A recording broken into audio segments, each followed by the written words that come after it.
हाय, class 10 से class 11 में आ गए हो। बहुत बहुत स्वागत है आप सभी को क्लास 11 में।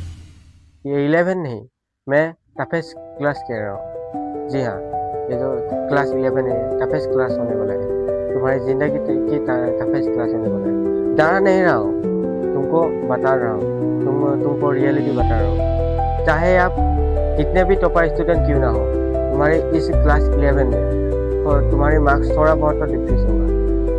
तुमको डरने की ज़रूरत नहीं है, क्योंकि मैं इस सिचुएशन को फेस कर चुका हूँ और मैं तुम्हारे लिए कुछ रोड मैप लेके आया हूँ। और इस रोड मैप को फॉलो करके तुम भी किस तरीके से थोड़ा बहुत तो मैं भी मान लेता हूँ कि इस क्लास में तुम्हारा मार्क्स डिक्रीज होगा, लेकिन इतना भी मार्क्स तुमको डिक्रीज होने के लिए नहीं दूंगा। तो इसलिए कुछ रोड मैप लेके आया हूँ, तो इस रोड मैप को गौर से देखिएगा।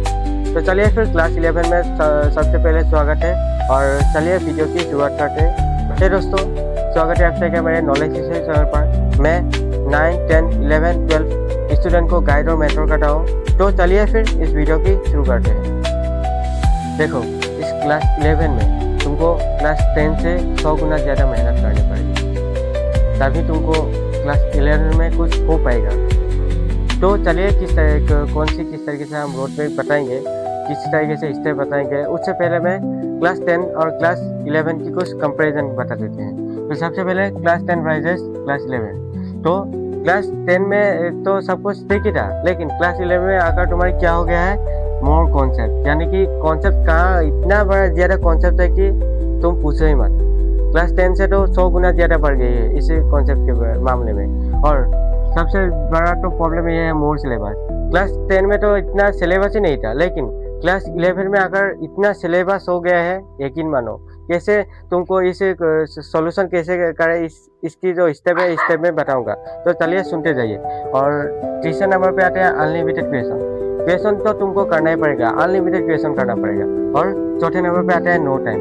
क्लास 10 में थोड़ा बहुत तो टाइम होता था, लेकिन क्लास 11 में तुमको कोचिंग जाना, ट्यूशन जाना, स्कूल जाना, इस चीज़ों के लिए तो तुम्हारे पास 24 आवर तो काम ही हो चुका है। तो तुमको डरने की ज़रूरत नहीं है। मैं 5 सिंपल स्टेप लेकर आया हूँ, तो इस सिंपल स्टेप के ऊपर आगे बढ़ते हैं। तो देखो, हम सबसे पहला जो स्टेप है उसके ऊपर आगे बढ़ते हैं। तो सबसे पहला है ट्यूशन कोचिंग, कि हमको टाइम ही नहीं मिल पाता ट्यूशन और कोचिंग में। देखो, इस जो क्लास 11 में तुमको मेहनत करनी पड़ेगी। मैं पहले ही बता चुका हूँ, क्लास 10 से 100 गुना ज़्यादा इस क्लास में मेहनत करनी पड़ेगी। तो सबसे पहले हमको क्या करना है कि आप ट्यूशन कोचिंग तो जाते हो, तो उसमें क्या करना है, सबसे पहले 9-20%, यानी कि आप क्या करो, 10% आपको ट्यूशन या फिर कोचिंग से मिलेगा। मैं ये कह रहा हूँ कि जो टीचर है, कोचिंग का टीचर है या फिर ट्यूशन का टीचर है या फिर स्कूल का टीचर है, वो तुमको 10% देगा। यानी कि मैं ऐसे समझाना चाहता हूँ तुमको कि वो 10% तुमको कामयाब करके देगा। यानी कि तुम 90% खुद मेहनत करनी पड़ेगी। समझ रहे हो क्या कह रहा हूँ? तुम 90% तुम मेहनत करनी पड़ेगी। देखो, ये जो क्लास 11 में मैं पहले भी बता चुका हूँ, ये टफेस्ट क्लास होने वाला है। तो तुमको 90% खुद लगाना पड़ेगा और 10% तुमको ट्यूशन कोचिंग या फिर इससे तुम्हें मिलेगा। और दूसरे नंबर पे आते हैं रेगुलर क्लासेस। देखो, अगर क्लास 11 में तुमने एक भी क्लास मिस्टेक की, उसके बाद का तुमको कुछ समझ में नहीं आएगा। अगर एक भी क्लास मिस्टेक की तो मेनली तुमको जो मैथ्स है या फिर तुमको साइंस की जो फिजिक्स वाला है, फिजिक्स के है, उनको अगर तुम रेगुलर क्लास नहीं करोगे तो तुमको कुछ समझ में नहीं आने वाला। और तीसरे नंबर पे आते हैं नोट्स बनाने का तरीका। तुमको नोट्स बनाने का तरीका ही नहीं पता। इस समय पर तो ऐसे ही टाइम नहीं है तुम्हारे पास ज़्यादा समय नहीं है, लेकिन तुम क्या करते हो, नोट्स कैसे बनाते हो, सुंदर नोट्स बनाते हो।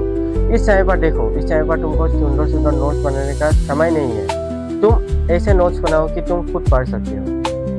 ऐसे सुंदर नोट्स बनाने की कोई ज़रूरत नहीं है। क्लास 10 तक तुमने सुंदर नोट्स बनाया था, लेकिन क्लास 11 में आकर तुम ऐसे नोट्स बनाओ कि तुम खुद में समझ आए या फिर तुम खुद एग्जाम से पहले तुम पढ़ पाओ। इस तरीके से नोट्स बनाओ। अब चलते हैं दूसरे नंबर स्टेप की तरफ।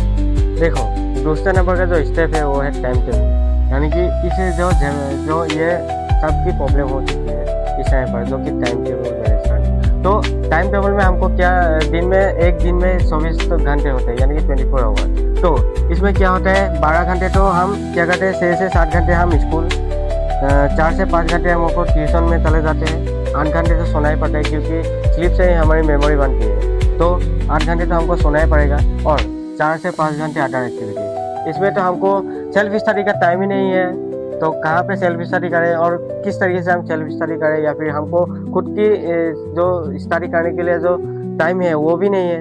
तो किस तरीके से हम निकालें? देखो, ये तो क्लास 11 है, इसमें तुमको क्या करना पड़ेगा, एक रूल है सैटरडे संडे रूल। यानी कि अब क्या करो, सैटरडे या फिर संडे, ये इस जो 2 दिनों में क्या करो, तुम सैटरडे को जो सैटरडे में क्या करो, तुम छुट्टी लो। तुम ये करो कि सैटरडे को पूरा दिन मिलेगा और संडे को पूरा दिन मिलेगा, यानी कि 48 आवर, यानी कि तुमको 48 आवर मिलेगा। तो इस 48 आवर में तुमको सेल्फ स्टडी करना पड़ेगा। सेल्फ स्टडी ऐसे नहीं करोगे तुम, पूरे दिन 2 दिन तुम एक ही तरीके से तुम सेल्फ स्टडी कर रहे हो, ऐसे नहीं करते सेल्फ स्टडी। तुम क्या करो, 3 से 2 घंटे तो तुम सेल्फ स्टडी करो। इसे 2 दिनों में तुम क्या करो, सैटरडे को छुट्टी लो। तो तुम कोचिंग या फिर स्कूल वगैरह में जाते हो, तो तुम स्कूल जब वगैरह में जाते हो तो तुम ट्यूशन में उस रिवाइज कर सकते हो। तो इसीलिए कह रहा हूँ कि सैटरडे को तुम छुट्टी लेने से तुम्हारे कुछ इफेक्ट नहीं पड़ेगा। तो इसीलिए कह रहा हूँ कि सैटरडे संडे रूल फॉलो करो। इसमें क्या करो, तुम 3 से 2 घंटे तुम सेल्फ स्टडी करो सैटरडे या फिर संडे में। तो आप चलते हैं तीसरे नंबर स्टेप की तरफ। देखो, क्लास 11 में तुमको बुक्स की झमेले आती है। झमेले क्या आती है, एनसीईआरटी। देखो, क्लास 11 में अगर तुम साइंस की, अगर बायोलॉजी या फिर तुम आर्ट्स में या फिर ह्यूमैनिटीज़ में तुम हिस्ट्री या फिर कुछ ऐसे सब्जेक्ट ले रहे हैं, थियोरेटिकल सब्जेक्ट ले रहे हैं, तो उनमें तो एनसीईआरटी तुमको पढ़ना पड़ेगा। मैं इस जो थियोरेटिकल सब्जेक्ट होते हैं उसमें तो एनसीईआरटी पढ़नी पड़ेगी। और जिसमें जैसे कि मैथ्स वगैरह या फिर फिजिक्स वगैरह, उसमें तुम क्या करो, उसमें एनसीईआरटी उठाओ ही मत, सिर्फ क्वेश्चन प्रैक्टिस करो। उनका जो एनसीईआरटी के जो लास्ट पन्ने में जो एग्जाम्पल होते हैं इसको प्रैक्टिस करो और क्वेश्चन प्रैक्टिस करो, यही एनफ होएगा। तो तुम क्या करो, एनसीईआरटी तो थियोरेटिकल में तुम एनसीईआरटी करो, और जो तुमको प्रैक्टिकल बेस होता है जैसे कि मैथ्स, उसकी जो एनसीईआरटी है वो उठाने मत, क्योंकि उनका जो एनसीईआरटी उठा के तुम्हारा दिमाग चकरा जाएगा। इस तरीके से उनकी एनसीईआरटी है। तो इसलिए कह रहा हूँ उनकी सब एग्जाम्पल करो। थोड़ा बहुत एनसीईआरटी देखना पड़ेगा, क्योंकि थोड़ा बहुत रिलेटेड होते हैं। तो जो मैथ्स का या फिर मैथ्स का एनसीईआरटी उठाओ मत, और बात फिजिक्स का भी उठाओ मत। तो अब दूसरे नंबर पे आते हैं क्वेश्चन प्रैक्टिस या फिर क्वेश्चन बैंक। क्लास 11 में जाकर ये होता है कि क्वेश्चन प्रैक्टिस कहाँ से करें, क्वेश्चन बैंक कहाँ से लें, ये तो आपकी प्रॉब्लम हो आएगी। इस टाइम पर नहीं आ रही है, लेकिन आएगी, जरूर आएगी थोड़े बाद में, जब एग्जाम शुरू होगा उसके बाद। तो क्वेश्चन प्रैक्टिस कहाँ से करें? देखो, एक बुक, एक एनसीईआरटी का बुक और एक क्वेश्चन बैंक और एक क्वेश्चन प्रैक्टिस का बुक एनफ होता है। ये लोग क्या करते हैं, इसका भी गोस्वाल का या फिर कुछ और वगैरह बुक लेके वो बैठ जाता है। इससे भी थोड़ा सॉल्व करता है, इससे भी थोड़ा सॉल्व करता है। इसी से उनकी एक किताब में उनका अटेंशन ही नहीं बैठता, इससे उनकी एग्जाम में मार्क्स थोड़ा कम आते हैं। तो तुम क्या करो, एक बुक, एक क्वेश्चन बैंक ले लो, सिर्फ एक ही क्वेश्चन बैंक, और एक कुछ नोट्स वगैरह ले लो। नोट्स वगैरह का मतलब है कुछ ऐसे गोस्वाल का ले लो, मैथ्स का गोस्वाल का, कुछ ऐसे वगैरह ले लो। और एक ही एनफ होता है, एक एनसीईआरटी, एक क्वेश्चन बैंक और एक नोट्स, यही एनफ होता है। तुम एग्जाम फॉलो किया होगे, मेरी गारंटी है। तो अब चलते थर्ड नंबर के ऊपर, अदर बुक्स। यानी कि तुम अदर बुक्स, यही कह रहा हो कि तुम वगैरह बुक मत लो, सिर्फ एक एनसीईआरटी, एक क्वेश्चन बैंक और एक नोट्स, ये काफ़ी होता है। अब चलते हैं चौथे नंबर स्टेप की तरफ। देखो, जो चौथा नंबर का जो स्टेप है वो वेरी इंपॉर्टेंट होता है। देखो, इस समय पर क्या हो रहा है, डिस्ट्रैक्शन, लिमिट डिस्ट्रैक्शन। कैसे हम डिस्ट्रैक्शन को कम करें? इस समय पर ज़्यादा डिस्ट्रैक्शन होगा, क्लास 11 में ज़्यादा डिस्ट्रैक्शन होगा, क्योंकि उनका एनवायरनमेंट ही अलग हो जाता है। क्लास 11 में एनवायरनमेंट ही अलग होता है। सबसे पहला है हार्मोन। देखो, मैं भी साइंस का स्टूडेंट हूँ, तो इस समय पर तुम्हारी जो हार्मोन है वो हाई लेवल पर है। अपोजिट जेंडर का जो डिस्ट्रैक्शन है वो भी होगा। तो तुमको कंट्रोल करना पड़ेगा। जो हार्मोन है वो भी इस समय पर तुम्हारे बॉडी में ज़्यादा प्रोड्यूस होगा, तो इस समय पर तुमको कंट्रोल करना पड़ेगा। दूसरे नंबर पे आते हैं मोबाइल फ़ोन। इस समय पर जो क्लास 11 में जब नए नए आते हैं तो उनको थोड़े पे यानी कि खुद का जो मोबाइल फ़ोन एक होता ही होता है। क्लास 11 में जब तुम आओगे तो उनके पेरेंट्स या फिर वो उनकी जो रिलेटिव है वो भी तो कुछ मोबाइल फ़ोन गिफ्ट तो करेगा ही, ये तो कंपल्सरी होता है। तो जब क्लास 11 में आओगे, सबसे पहला तो डिस्ट्रैक्शन है हार्मोन का। दूसरे नंबर पर आते हैं मोबाइल फ़ोन का। मोबाइल फ़ोन पे कुछ ऐसे स्टूडेंट ऐसे डिस्ट्रैक्टेड हो जाते हैं कि पूछो ही मत, उनकी जो मार्क्स है वो बहुत ही ज़्यादा डिक्रीज हो जाती है। इसलिए कह रहा हूँ तुम थोड़ा मोबाइल फ़ोन का डिस्ट्रैक्शन काम करो। एक वीडियो में बना चुका हूँ, अब देखना चाहे तो देख लीजिए मेरी जो यूट्यूब पे जाकर, चैनल पे जाकर। और तीसरे नंबर पे आते हैं प्राउड क्लास 10 टॉप, यानी कि तुम ऐसे अगर तुम क्लास 10 में अगर 95% स्कोर कर देते, क्लास 11 ऐसा नहीं है। तुम ये सोचते हो कि मैंने तो क्लास 10 में टॉप किए थे, क्लास 11 में क्या ही होगा, क्लास 11 में मैं तो टॉपर हूँ ना क्लास 10 का, तो ये तुम प्राउड करते हो। तो यही प्राउड तुमको खाए जाती है, यही तो प्राउड तुमको डिस्ट्रैक्टेड करती है। जी हाँ, यही जो तुम प्राउड करते हो क्लास 10 में मेरे तो 95% स्कोर आए थे, यही तो प्राउड है, यही तुमको खाया जाएगा। तो इसलिए कह रहा हूँ तुम क्लास 10 में वो भूल जाओ, क्लास 10 में जितने भी आए थे मार्क्स वो भूल जाओ। क्लास 11 है, अब नई शुरुआत है, अब नई से शुरुआत करेंगे। ठीक है, अब चलते हैं फाइनल स्टेप की तरफ, जो कि है 5वां स्टेप। आखिरी वाला जो स्टेप है वो बहुत ही इम्पोर्टेंट है।